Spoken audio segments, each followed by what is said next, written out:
अभी Indian government ने कुछ ऐसा किया है कि राज कुंद्रा और एकता कपूर की हालत कुछ ऐसी हो गई है।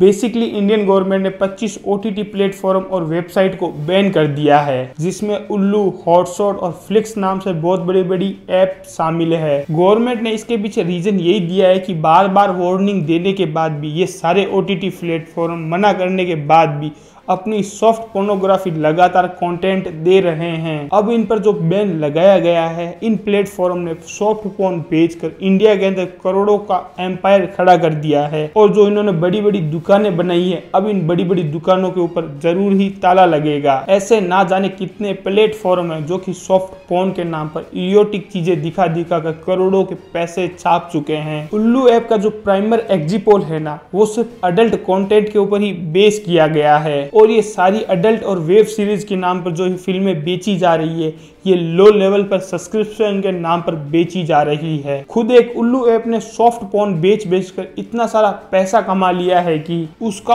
ओपनिंग रेवेन्यू कम से कम 100 करोड़ तक पहुंच चुका है, जो कि पिछले 3 सालों के अंदर 50 करोड़ भी नहीं था। और ये सब चीजें देखने के बाद हमें ये चीज का पता चलता है कि भारत के अंदर पोर्न कंटेंट के नाम पर कितनी ज्यादा चीजें बेची जा रही है और लगातार भारत के अंदर पोर्न कंटेंट के नाम पर कितनी ज्यादा डिमांड भी हो रही है। और ये भारत के लिए बहुत ही बड़ी डिस्प्रेशन की बात है। इसीलिए अलर्ट बालाजी की मालकिन एकता कपूर, जो कि सॉफ्ट पोर्न को लेकर इस तरीके के बयान देती है, करते सब है, देखते सब है और मैं डर्टी, जो कि अलर्ट बालाजी की एक OTT प्लेटफॉर्म है जो कि सब्सक्रिप्शन के नाम पर बहुत ही एक बड़ा पैसा छाप रही है। 2025 तक अलर्ट बालाजी ने 1.6 नए सब्सक्राइबर को गेन किया है और इसके साथ साथ 202.6 मिलियन का रेवेन्यू जनरेट किया है, यानी कि 202 करोड़ रुपए का रेवेन्यू जनरेट भी कर दिया है। और इसके साथ साथ ऐसे करोड़ों एप्स बन चुके हैं जो कि इरोटिक के नाम पर चीजें बेच कर करोड़ों पैसे भी कमा चुके हैं। और फाइनली अब इन सब चीजों के ऊपर बैन भी लगा दिया गया है, क्योंकि OTT प्लेटफॉर्म पर ये सॉफ्ट पोर्न दिखा कर बहुत ही ज्यादा कचरा फैला दिया गया है। इन सारे एपिसोड के अंदर कोई ना कोई अपनी पड़ोसन के साथ सेक्सुअल अरेस्ट कर रहा है या फिर टीचर के साथ सेक्सुअलाइज किया जा रहा है। और अब तो इनके साथ साथ फैमिली रिलेशनशिप को भी दिखाया जा रहा है, यहाँ तक कि वाइफ को भी खरीदा और बेचा भी दिखाया गया है। किसी वेब सीरीज के अंदर दामाद और सास के बीच के अंदर सेक्सुअल चीजें दिखाई जा रही है। Hi, hello Mrs Parminder, how can I serve you? I need a complete transformation. Parvati से पो बनाना है, पार्वती से पो बनाना है। Breast enhancement, booty out, retightening and और भाभी लोगों का तो पूछिए ही मत, उनको तो सेक्स ऑब्जेक्ट के नाम पर ही लगातार परोसा जा रहा है। राहुल मेरा देवर है, उसका कितना बड़ा है, अरे सबसे कितनी गहराई से प्यार करता हूँ।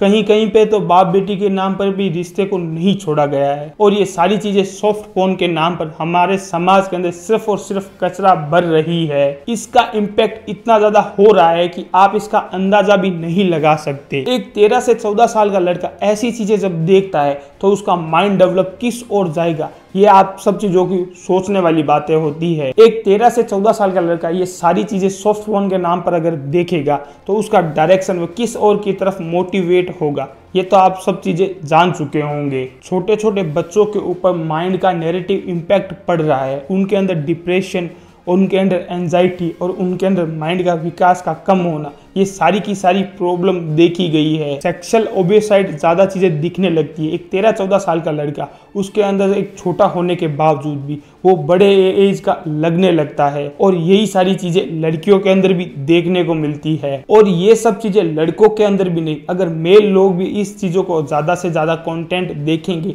तो इनके अंदर भी ये सारी चीजें देखने को मिलेगी। और इसके साथ साथ मेल लोग अपने आप को रेपिस्ट की तरह प्रेजेंट करने लगेंगे और उनको साइकोलॉजिस्ट, डॉक्टर की एक मेडिटेशन की जरूरत भी पड़ सकती है। और ये जो मैं बात बोल रहा हूँ ये कोई सुनी सुनाई बात नहीं है, बाकायदा साइंटिफिक प्रूफ बोल रहा हूँ। और OTT प्लेटफॉर्म जो सॉफ्ट फोन के नाम पर जो पेश कर रहे हैं वो बहुत ही ज्यादा घटिया कंटेंट दे रहे हैं। और इन सब के अंदर भारत ही नहीं बल्कि बहुत सारी कंट्रियों के अंदर इन सब चीजों के ऊपर रोक लगा दी गई है। यूनाइटेड किंगडम स्टेट ने भी यह बात बोली है कि सॉफ्ट फोन के नाम पर हमारे देश के अंदर कुछ भी चीजें नहीं चलाई जाएगी। यूके के अंदर तो सॉफ्ट फोन के नाम पर सब चीजें इलीगल कर दी गई है और भारत के अंदर ऐसे कंटेंट की लगातार डिमांड हो रही थी और ऐसे कंटेंट को भारत के अंदर लगातार बैन करना ही जरूरी था। इन सारे OTT प्लेटफॉर्म को बार बार रूल देने के बाद भी ये कहीं ना कहीं से लूप होल पकड़ लेते थे और फिर से वही घटिया चीजें लगातार सोशल मीडिया के ऊपर परोसे जाते थे। अब इन OTT प्लेटफॉर्म को बैन कर पूरे इंडिया के अंदर सॉफ्ट फोन के नाम पर बंद कर दिया जाएगा। बस सीधा एक क्लिक के माध्यम से सॉफ्ट फोन बच्चों तक आसानी से पहुंचाया जा सकता है, उन पर भी रोक लगानी चाहिए ताकि ये जो लगातार भारत के अंदर ये चीजें जो कंज्यूम हो रही है उन पर रोक लगाया जा सके और समाज के अंदर एक अच्छे तरीके से देखा जा सके। आप सब लोगों को क्या लगता है आप मुझे कमेंट सेक्शन के अंदर जरूर जवाब देना।